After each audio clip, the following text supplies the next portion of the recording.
El país luce desinstitucionalizado y los golpes de efecto se caracterizan por ser superficiales y de pronta caducidad.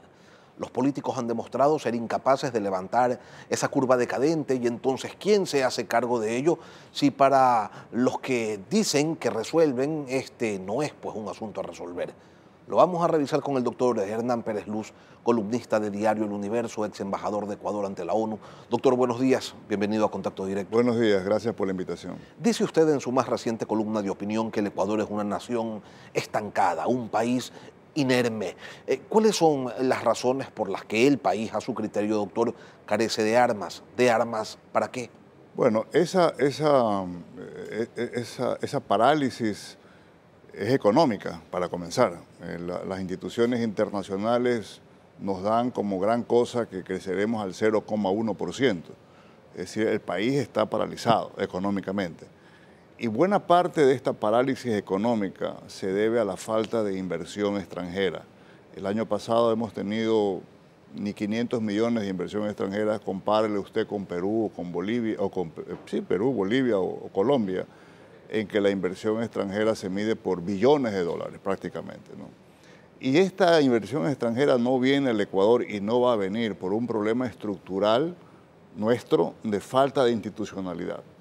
Y eso quiero llamar la atención a largo plazo, más allá de la coyuntura, más allá de los problemas políticos que tenemos y que estamos enfrentándolos, hay en la sociedad ecuatoriana, hay en las élites, yo diría, un quemeimportismo con el tema de la corrupción, con el tema de las cortes, con el tema de la constitucionalidad, con nuestro comportamiento, con nuestra lealtad realmente a la democracia.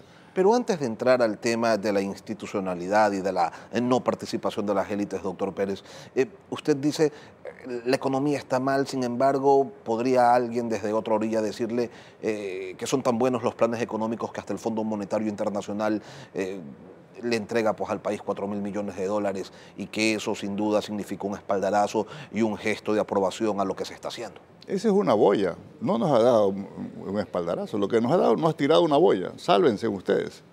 El país necesita mucho más de los 4.000 millones de dólares, necesitamos crecer, porque esto hay que pagarlo, eso no es un regalo, el Fondo Monetario no regala dinero. El Fondo Monetario viene a la ayuda de los países, de acuerdo con el tratado del que somos partes, viene a la ayuda de los países cuando hay ciertas emergencias críticas, pero el Ecuador vivimos de esto hace tiempo.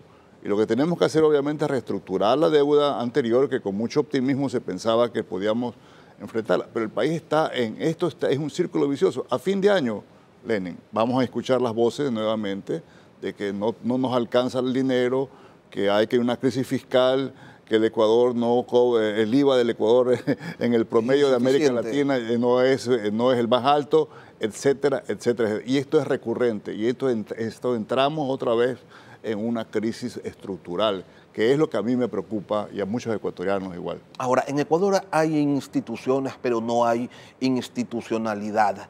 Y sin ello, sin institucionalidad, pues doctor, es complejo esperar cambios profundos. Pero ¿cómo se hace eso? ¿Cómo se institucionaliza un país, doctor? Con el compromiso, con la decisión de las personas, con el compromiso de las élites, con el apostar y el trabajar a largo plazo. Este es un problema de largo plazo también. Y tenemos la costumbre en el Ecuador, ¿verdad?, de pensar muy coyunturalmente, muy a corto plazo, ¿no? Este es un problema que nos llama a todo el país a tomar ciertas definiciones básicas hacia dónde vamos, hacia dónde nos dirigimos. ¿Por qué la gente no respeta las instituciones, doctor? Porque las élites para comenzar, no hay un buen ejemplo, si no hay una sanción a las personas que violan la ley. El caso de la fiscal general es un caso fuera de lo común en la historia ecuatoriana y es por eso que ha recibido pues tantos elogios, pero la fiscal se va ya el próximo año y tenemos que ir pensando qué vamos a hacer. Es decir, ese es un ejemplo de una persona que su único, entre comillas, mérito, que no es haber cumplido con la ley. Ese es el mérito de la doctora Salazar, es el compromiso de ser leal al cargo que tiene y cumplir la ley de buena fe.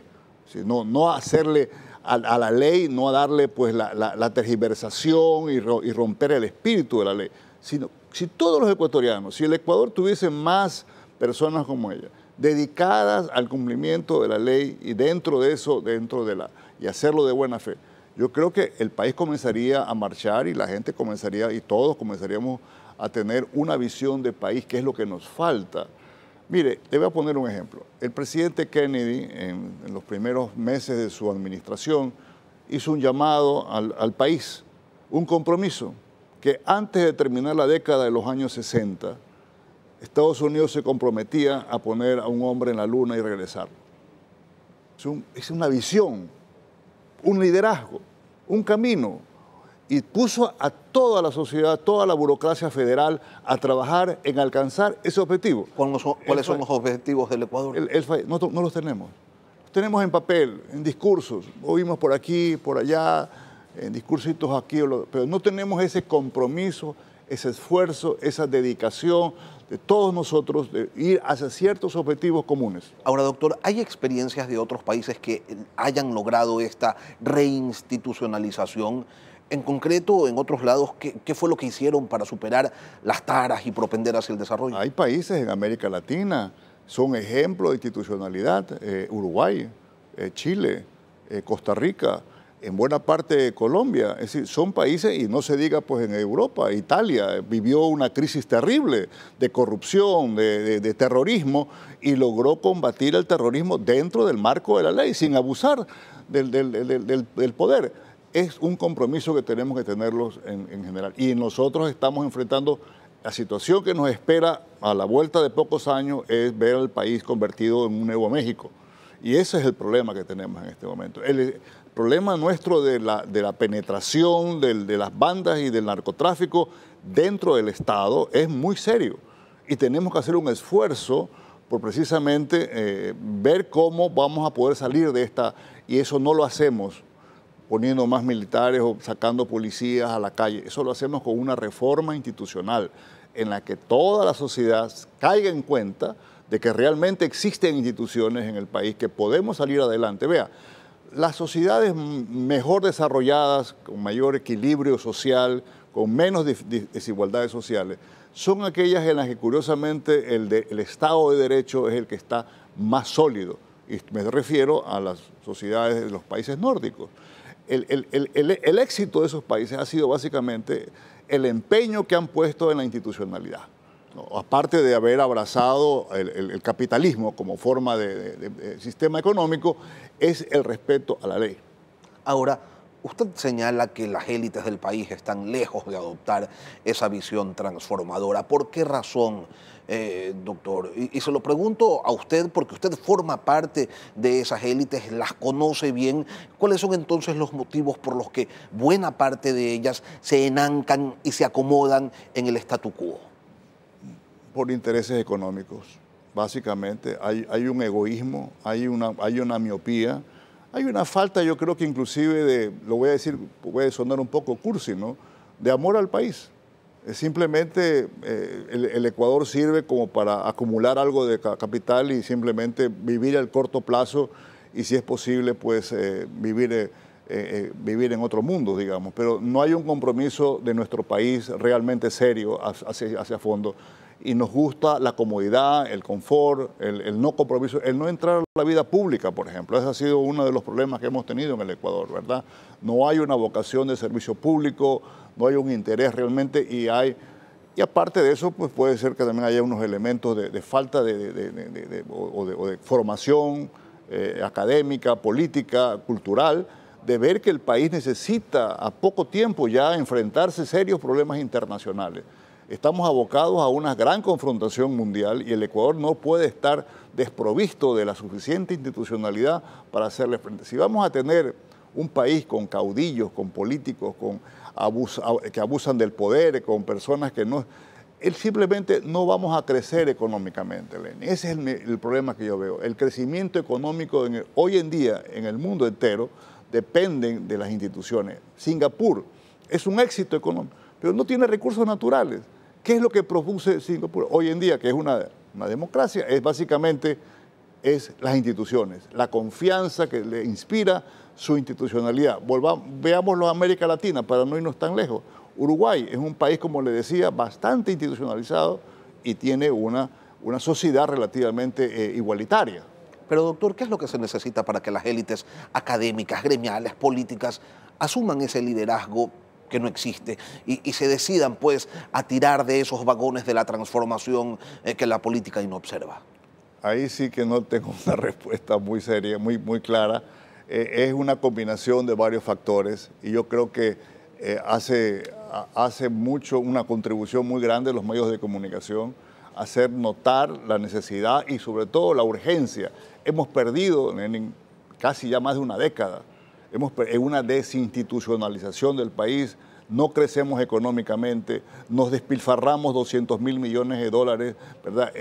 Tuvimos el entusiasmo de traer a una persona que invocaba ideales, juventud, etcétera, y fue un fracaso completo. Se cedió ante el poder, una concentración increíble de poder y fue un fracaso completo. Estamos ahora surgiendo, vamos a ver los próximos años. El problema nuestro es esa falta de sacar lecciones de la experiencia del pasado. Claro, pero ¿qué nos garantiza, doctor, que la conciencia que no se ha tenido antes, pues se la vaya a tener de repente ahora? Bueno, yo creo que el país va a enfrentar serios problemas fiscales, por ejemplo, económicos. Estamos, como le contaba, a una sociedad económicamente paralizada. Si no reaccionamos, vamos a arrepentirnos muy pronto de no haber tenido en cuenta estas consideraciones, ¿no? Doctor, cuando usted plantea ideas como esta en distintos foros, ¿cuál es la respuesta que recibe de las élites? ¿Qué le dicen? ¿Lo ven feo? No sé, no se quieren despedir de usted. ¿Qué ocurre? Sí, hay una buena conciencia, hay el hecho, pero hay siempre esta actitud de decir, bueno, esperemos que las cosas mejoren pero que las mejoren otros. O que las mejoren otros, exactamente. Yo creo que eso es muy lamentable. Yo creo que necesitamos más empeño, más mirar hacia nosotros, más confianza en nuestro país. Han habido casos, le puedo poner en su momento el cambio que se produjo en la municipalidad de Guayaquil, el cambio que se produjo en el cobro de impuestos en el país. Sí, han habido fórmulas. Ahora, necesitamos de líderes, ¿no? La Fiscalía General ha mejorado mucho porque está una presencia. No vemos esas figuras, ese liderazgo en otras instituciones, lamentablemente. Pero volviendo a su pregunta, sí, nos necesitamos pasar de la simple conversación o, si usted quiere, de una columna periodística, pasar un poco más a tomar medidas concretas. Usted habla de los modelos caducos del caudillismo y del autoritarismo, que hay que alejarse de ellos. ¿Está diciendo que han vuelto o es que en la práctica nunca se han ido, doctor? En la práctica vivimos mucho, apostamos mucho a eso, apostamos que las soluciones vienen siempre desde el poder del Estado, vienen siempre desde el Ejecutivo y poco interés le ponemos nosotros a estas reflexiones. Y sí, yo creo que hemos estado en esta práctica caudillista. América Latina tiende a caer muy fácilmente y la región, hay un estereotipo en el mundo entero como una región que no sale de estos modelos autoritarios. Y eso es grave, es muy grave porque es parte de nuestro subdesarrollo económico y aquí probablemente las élites no caen en cuenta que en la medida en que se apueste más al autoritarismo y al caudillismo y a la personalización del poder, ¿verdad?, menos desarrollo económico vamos a tener, más pobreza se va a acumular, porque simplemente los capitales no van a venir a estos países. Y si vienen son capitales con un costo muy enorme, o son capitales no muy serios, ¿no? Ahora, doctor, usted decía hace un momento que el país necesita de liderazgos. Cuando los liderazgos aparecen, se los llama caudillos. Y se actúan con mano dura para tratar de recomponer una sociedad derrota, también se los cataloga como autoritarios. Y ahí es cuando desde la política dicen, es que nada les calza. No, yo creo que lo que se necesita es algo que realmente pueda ser difícil y fácil decirlo, pero es un justo equilibrio.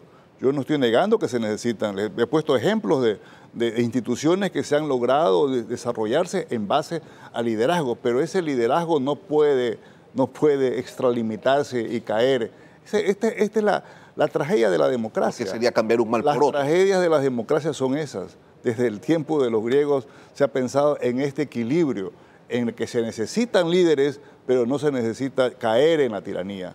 Se necesitan ponernos de acuerdo, pero sin tener necesariamente una manera sin evitar el diálogo, la tolerancia, el pensar en un país diferente al que hemos tenido y muy diferente al que tienen nuestros vecinos, ¿no? Qué tan malos serán los tiempos que esas que deberían ser características de forma en un líder cualquiera, hoy se las ve pues como extraordinarias, casi como que algo inalcanzable. Y yo le quiero agradecer a Hernán Pérez Luz, columnista de Diario El Universo, ex embajador de Ecuador ante la ONU, por acompañarnos hoy aquí en... Muchas gracias.